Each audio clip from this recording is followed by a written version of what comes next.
This light takes forever.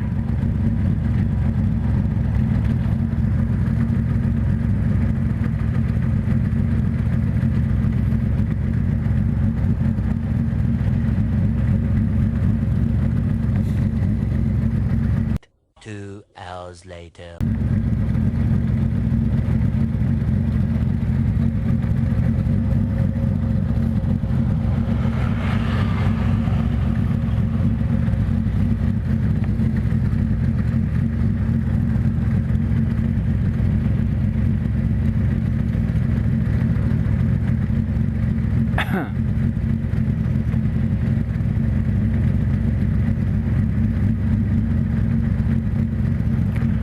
Still waiting.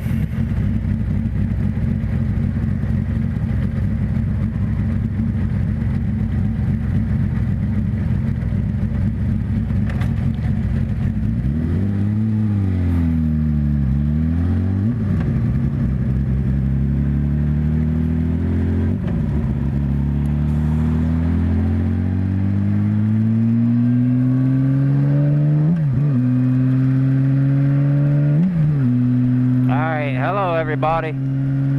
This week I want to talk about stuff. Let's go down this road. Oh, my back. Don't tell me this is a... Oh, no, it's not. I thought it was a dead end. I've never been down this road, so... Yikes. That would have been funny. I'd turn around and go back. Oh well. You cannot get lost on a motorcycle, and you never make a wrong turn on a motorcycle. You make the turn that gets you there the long ways. I think I know where this brings us out. Maybe I don't know where this brings me out. I think I done did not know where I'm at. Yeah, I don't know where I am. Oh, I know where we are. Oh yeah! Those big bumps killing my back. Might be a pop-up storm.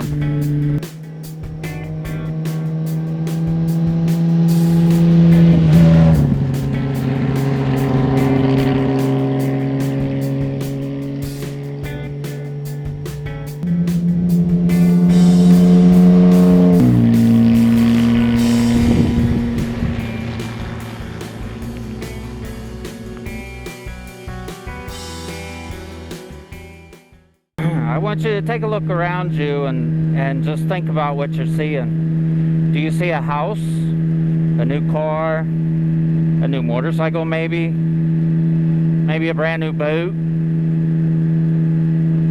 Do you see a payment on this and a payment on that? And do those things make you happy or sad? I used to drive a semi. I had buku money. Made real good money. If I wanted something, I went and bought it. But then, after an injury and depression, like, took over my life, I realized, that stuff and money is not the way to happiness. So like now, I've got money to pay my bills and a little bit extra. And I can tell you that I am more happy now than I ever was when I was rich and had money. So a long time ago, when I was driving truck, had lots of money, had a big house, brand new cars, a boat, lived right beside the lake. It was a good life. But on the same note, I had to work all the time so that I could pay for all those things. If you have to work 24/7 or 90 hours a week to pay for the things that you have, and you're going to be paying on them for 7, 8, 10 years, is that really the way to go? Or is it better to, instead of using credit to buy things, save up your money and buy it with cash?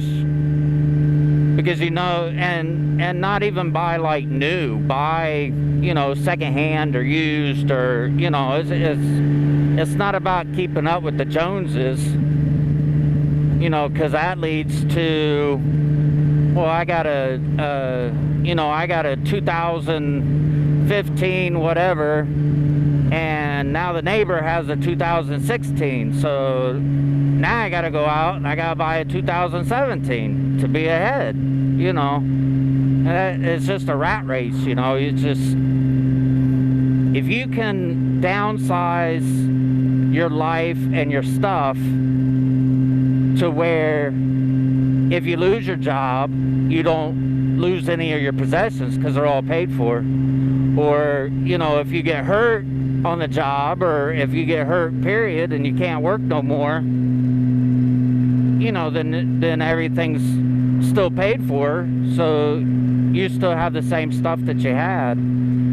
This is a 84 motorcycle, and I'd love to have a brand new motorcycle, but I can't justify, the payment and everything like that, because right now, I live debt free, no credit cards or nothing like that, and it's just so much easier to make that $1 stretch so much further than if I had to make payment on this and a payment on that and a payment on something else. It's just not a happy life, and like I said before, depression took hold of me. Even that nice stuff couldn't help me with that, because I was always worried about making that next dollar so that I could get more and bigger stuff. So just think about that for a minute, like, what can you in your life downsize to make it a lot easier, to make your life easier?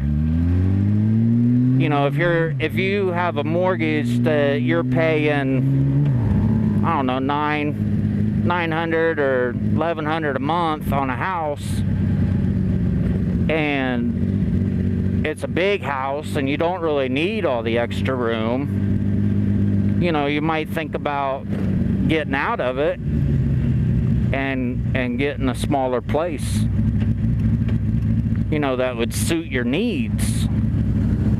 And then, I think you'd be happier because you'd have more money in your pocket, and you wouldn't have the stress of the rat race trying to make more and more money. I know, I thought I was going to use index cards, but I forgot.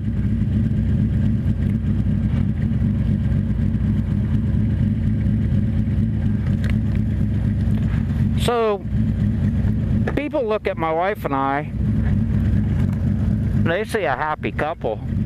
They see two people that love each other very deeply. And between the two of us, we pay our bills. And like I said, we have extra, a little bit. It's not a lot, but, we definitely are able to, forgot to put it in gear. We're definitely able to, live within our means and not have to keep up with the neighbors. And it's just so much easier that way, we don't worry about what the neighbors have, we don't worry about what the neighbors want, or, we're able just to live our lives and be happy together.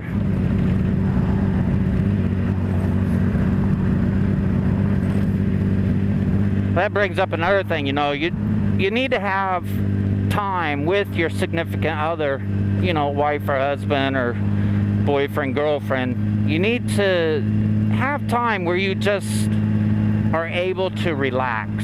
You know, you're not go 24/7. You both work, you know, 8 hours a day, 9 hours a day, whatever, and then you've got to drive, so that adds another hour, you know, unless you live right next door to where you work, and then that's kind of awesome.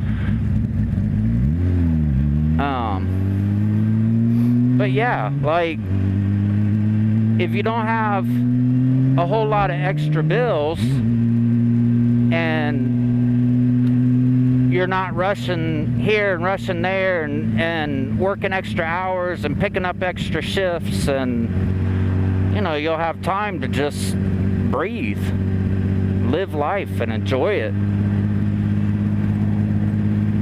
You know, everybody always says that you only live once. I saw a thing the other day on the internet. It said, you know, you only live once. Well, that's kind of wrong. You only die once. But you can live new every day. You know, you wake up. Oh, I was going to go for it. Oh, I should have. Oh, well. That's like for an hour. So, like, you know, if you, I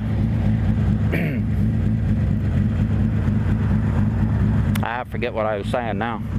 That light messed me up. Let me get my paper, you know.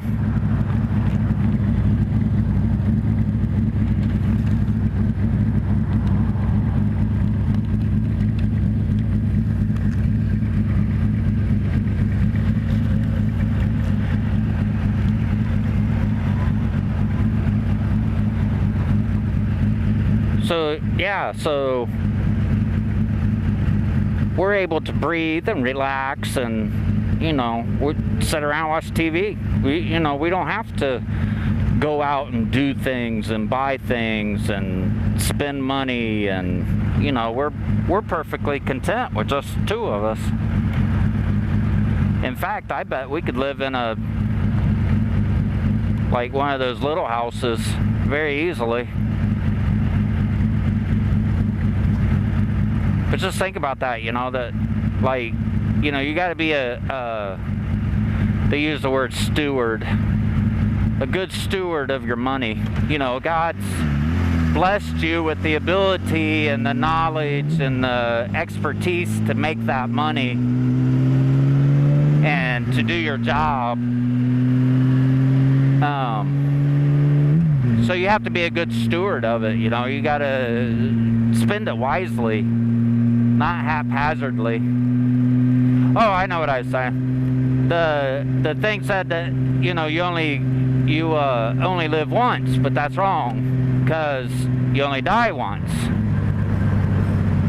But you can live new every day. Every day you wake up, you can stretch in your bed and just be like, a new day.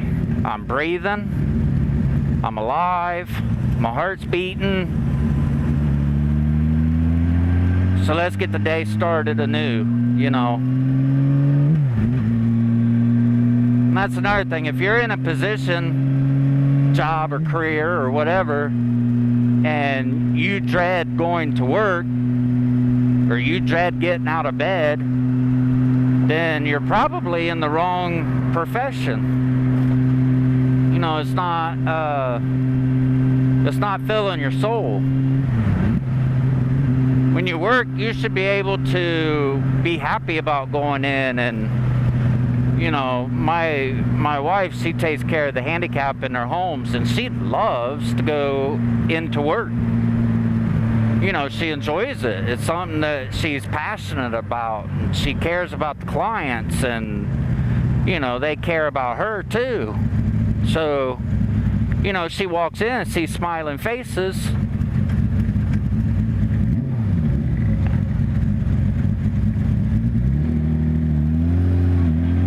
And she's happy to go.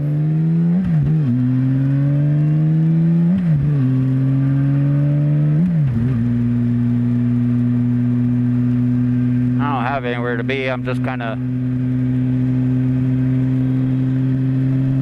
making the road up as I go.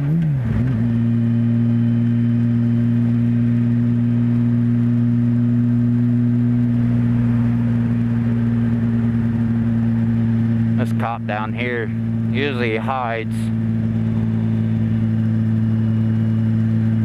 Loves to get people speeding. Yeah, so anyway, so just think about that, you know. Look around your house again. Think about that brand new car that's sitting out there that's costing you $700-800 a month payment, plus insurance, extra gas, blah, blah, blah. You know, think about the great big 5-bedroom house you have that you're playing out the wazoo for, and you've only got 1 or 2 kids in the house. You've got, you know, 1 or 2 bedrooms is open. Could you really downsize and, you know, get a smaller house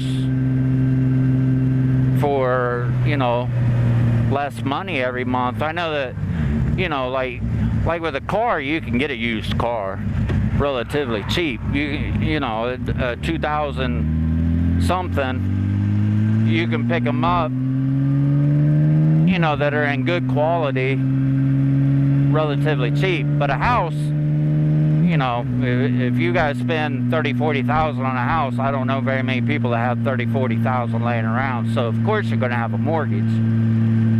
But like your credit cards and stuff like that, you know, do you really need a pair of Air Jordans? Or, you know, your child that's going to school, that's in kindergarten, does he really need a, you know, $300 pair of shoes? Or can you just go to Walmart, pay cash instead of using a credit card, running up more debt, and get him something that'll, him or her, get them something that'll, you know, cover their feet?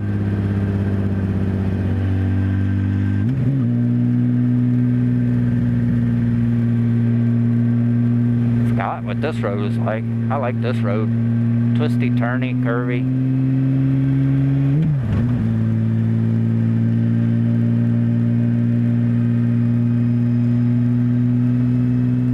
You know, I've got a old Aztec. Everybody says that it's ugly, but you know what? It's paid for. My old 84 motorcycle, I've had it for, gosh, 13, 14 years. It's paid for.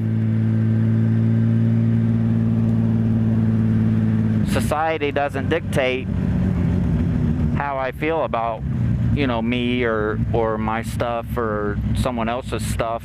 If I see somebody in a brand new car, I'm like, you know, why? Because you can.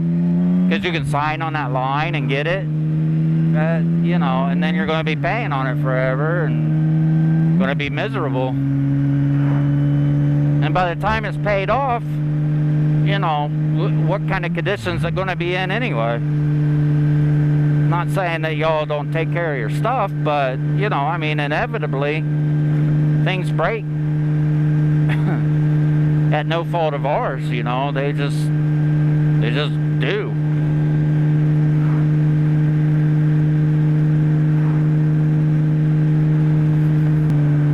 So it says in 1 Timothy that money is the root of all kinds of evil. And I know you've heard it growing up from, you know, everybody under the sun. Everybody always says money is the root of evil. Money, you know, more money you got, the worse it is, you know. But then, in the same breath, it's the same person that's saying it, and they're chasing that dollar just as much as you are.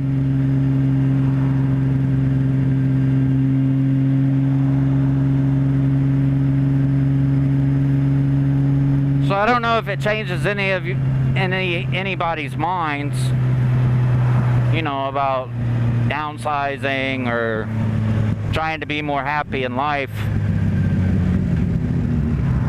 But I can attest that I am a lot happier now that I don't chase money. You know, I'm much more willing to help people for free. You know, I'm much more willing to stick my neck out there for someone without risk of, you know, or without thinking about, well, how much money am I going to make off of this, or, you know, how much are they going to jip me? Are they not going to pay me? They're not going to, you know, miserable existence, worrying all the time. So, yeah.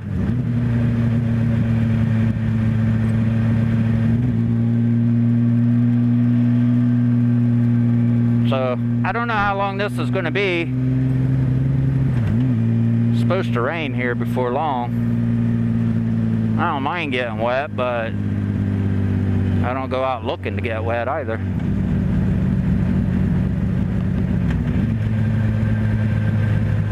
It's a nice little neighborhood back here. My grandpa built a bunch of the houses back here.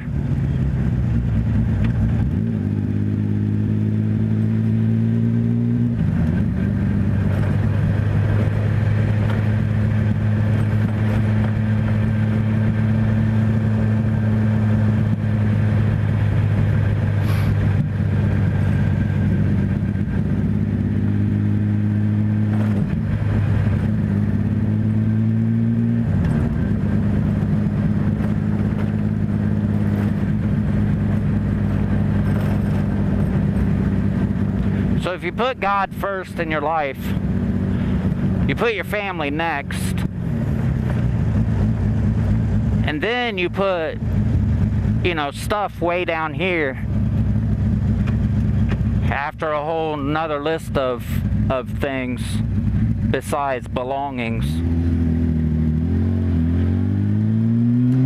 I think you'd figure it out that you'd be a lot happier. That's all I'm saying. Just want the best for everybody in the world. And you know, you can't save the world.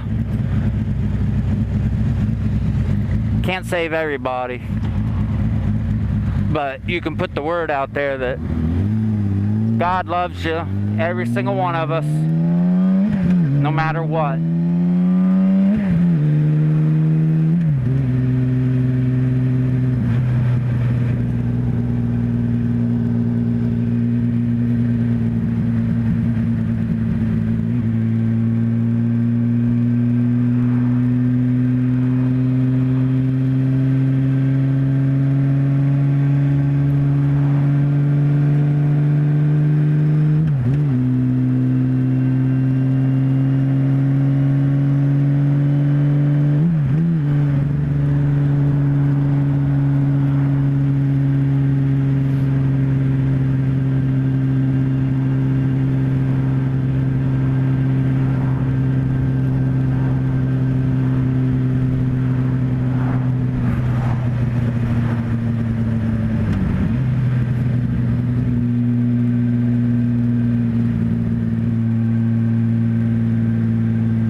People look at me nowadays and they see how happy I am and how I'm always laughing and joking around and whatever. I wasn't always like that, you know, like when I had to have the bigger, better stuff, you know, I was miserable. I was a hateful person to be around. I drank a lot. I was depressed. Now, I'm happier than a church mouse. I love to go to church. I love to serve at church. So let's all try to get that way. You know, downsize and be happy in life.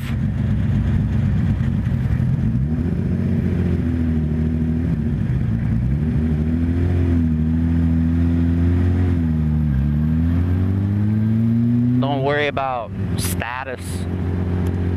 Don't worry about if you're middle class or upper class or, you know, you live on the wrong side of the tracks. there's no wrong side to anywhere if you make it, you know, a better place. And it starts with you. It starts inside of you with being, you know, happy and content with what you have, and being happy and content with what you don't have. You know, not everybody is able to, you know, have a lot of stuff. There's millions and millions of people that are living under bridges or in parks. There's millions of people across the world that don't have anything. You know, I saw a documentary not long ago about the people in Haiti eating dirt cookies. You know, they take dirt, put some water in it, make mud, flatten it out, dry the dirt back out, you know, in the sun, and bake a literal dirt cookie. And that's pretty much all they have to eat is dirt.